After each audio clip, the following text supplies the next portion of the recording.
Hoy, kamo giniinggit ni Diwata Paris.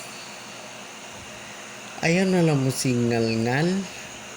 Pasagdain na kung asa manggani na siya nagnegosyo. Ayaw na mapagbut-buot kung bahalag dapit na siya basura. Bahalag dapit na siya kung sa panadin ha, mga hugaw. Wala may pakialam kay iya ng negosyo. Oo po na siya mamugos kung mupalit ba dili. Kamu mga mga pakilamero sa buhay ni Diwata Paris.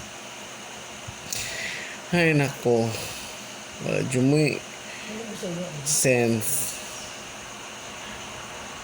Mga pakilamero.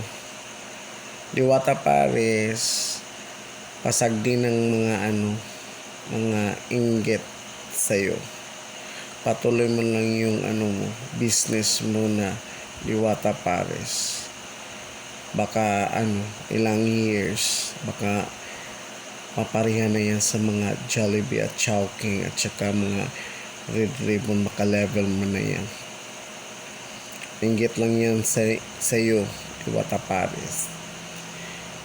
So kayo, mag-business na lang kayo. Wag na lang kayo nangialam ng mga tao. Okay? Manahimik na lang kayo. Salamat.